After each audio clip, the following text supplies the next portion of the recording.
तो मुरैना का रण क्या कह रहा है और मुरैना के जो लोग हैं आखिरकार वो क्या कह रहे हैं, ये जानने के लिए हमारी टीम इस समय बाजार में पहुंची हुई है और आरएस कॉम्प्लेक्स है जहां पर हमारी मौजूदगी है। इस कॉम्प्लेक्स में काफी सारे लोग हैं, आम जनता है, उनसे हम जानने की कोशिश करेंगे कि आखिरकार उनका वोट इस बार किसे जाने वाला है, क्योंकि 28 सालों से आपने देखा भारतीय जनता पार्टी का यहाँ पर कब्जा है। जो दबदबा रहा है वो नरेंद्र सिंह तोमर का है, लेकिन क्या एक बार फिर से यहाँ के लोग मोदी की गारंटी पर भरोसा करने वाले हैं या फिर यहाँ परिवर्तन की लहर चलेगी, ये यहीं के लोगों से हम समझने की कोशिश करते हैं। चाचा, सबसे पहले आपसे बात करते हैं, क्या लग रहा है इस बार मोदी जी गारंटी का दावा कर रहे हैं कि हमारी गारंटी है योजनाओं को पूरा करने की, जो हमने कहा वो पूरा करके दिखाया। कांग्रेस कह रही है कि इस बार बीजेपी का सुपड़ा साफ होगा, आप क्या कह रहे हैं? वास्तव में तो ये है कि मोदी जी ने देश में बहुत ऐतिहासिक काम किए हैं, बड़े सटीक निर्णय लिए हैं। जो वर्षों से पेंडिंग काम थे वो उन्होंने वास्तव में गारंटी के तहत ही पूरे किए हैं। उन्होंने राम मंदिर का जो गारंटी ली थी कि हम राम मंदिर बनाएंगे, सैकड़ों वर्षों के बाद उन्होंने राम मंदिर को बनाया। सारा देश इसको जानता है। और उन्होंने देश की सुरक्षा के मामले में विदेशों में जो भारत की साख बढ़ाई है, जो दबदबा कायम हुआ है विश्व पटल पे, उसके आधार पे देश उनकी गारंटी पे भरोसा करता है। और इस आधार पे निश्चित रूप से माननीय मोदी जी की गारंटी को लोग स्वीकार करते हैं और भारतीय जनता पार्टी देश में बहुत प्रचंड बहुमत से सरकार बनाएगी, इसमें कोई शक नहीं है। प्रचंड बहुमत से सरकार बनाएगी। सर, आपसे समझना चाहेंगे, एक तरफ महागठबंधन है जो कह रहा है कि मोदी जी सिर्फ एक डिक्टेटरशिप की तरह काम करते हैं, डिक्टेटर की तरह काम करते हैं और नफरत की राजनीति करते हैं, और मोदी जी कह रहे हैं कि ये जनता ही हमारा परिवार। ये गठबंधन नहीं है, ठगबंधन है। इन्होंने जो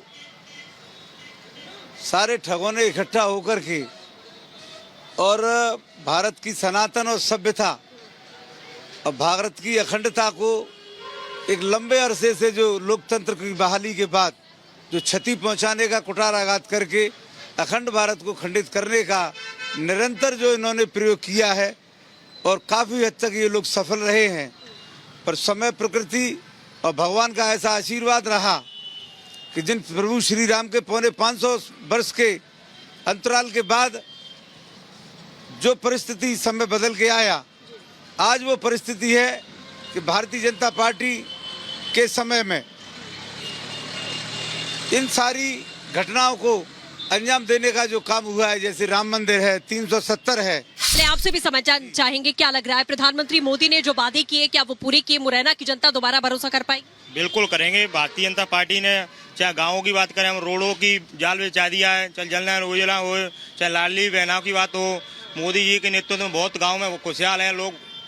जनता ने तय कर लिया है भारतीय जनता पार्टी का प्रत्याशी प्रचंड बहुमत से जीतेगा, क्योंकि मोदी जी के नेतृत्व में बहुत काम हो रहे हैं। देश सुरक्षित उन्हीं के हाथ में, मोदी जी के नेतृत्व में। जनता ने तय कर लिया, चाहे राम मंदिर की बात हो, 370 धारा की बात हो, चाहे रोडों की बात हो, चाहे 3 तलाक हो, ये सारे काम भारतीय जनता पार्टी ने किए।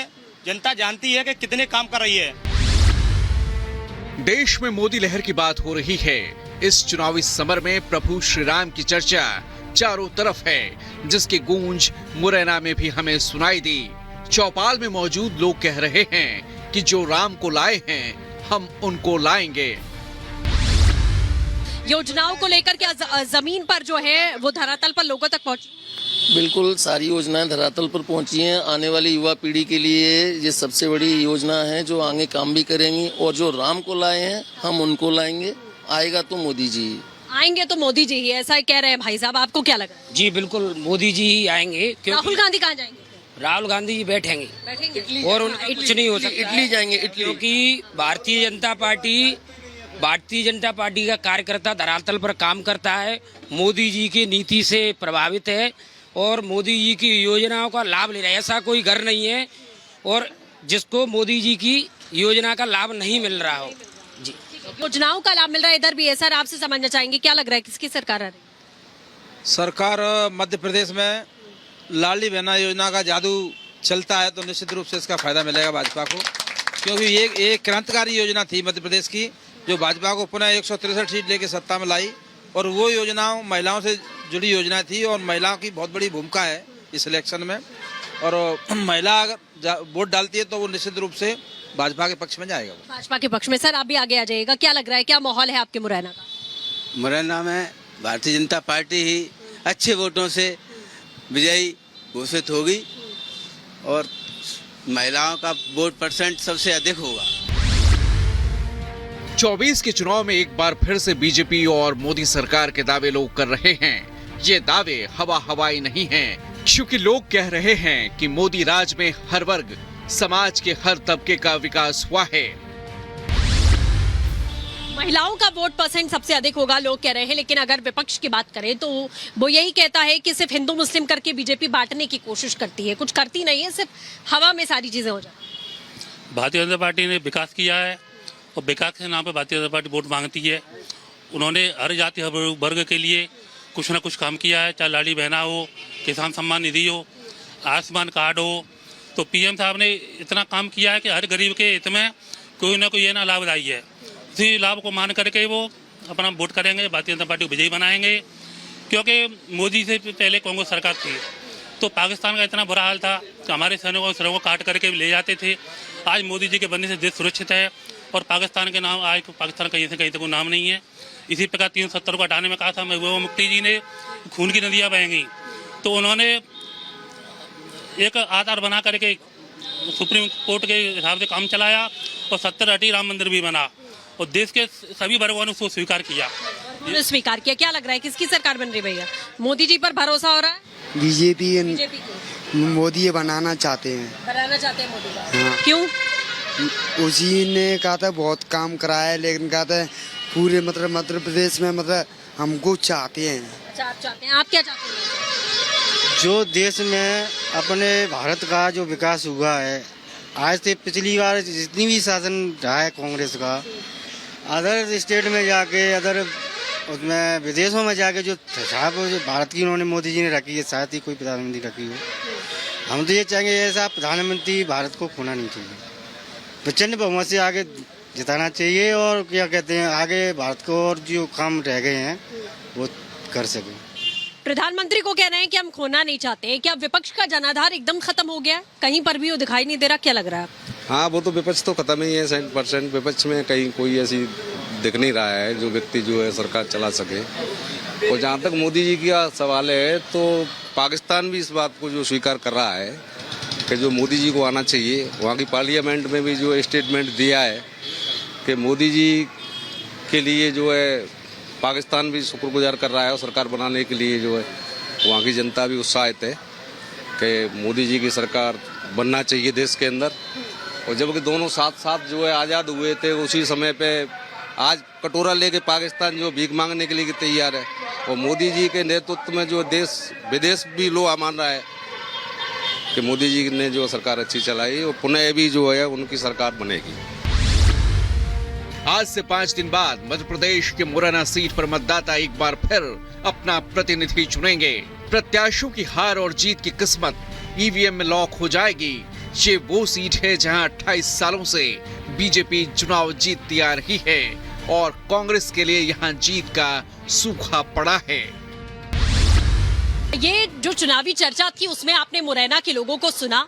जानने की हमने कोशिश की कि इस बार आधार किसका है, क्या भरोसा 28 साल के बाद फिर से ये लोग बीजेपी पर करने वाले हैं। लोगों का कहना है कि चाहे अंतर्राष्ट्रीय मुद्दों की बात करें या फिर देश हित के मुद्दों की बात करें, अगर किसी ने विकास कार्य किए हैं, देश को आगे पहुंचाया है और दुश्मनों को मुंह तोड़ जवाब दिया है तो वो भारतीय जनता पार्टी की सरकार रही है और विपक्ष का आधार जनाधार पूरी तरीके से खत्म होता हुआ दिखाई दे रहा है। विजय संजय के साथ सृष्टि पांडे, रिपब्लिक भारत।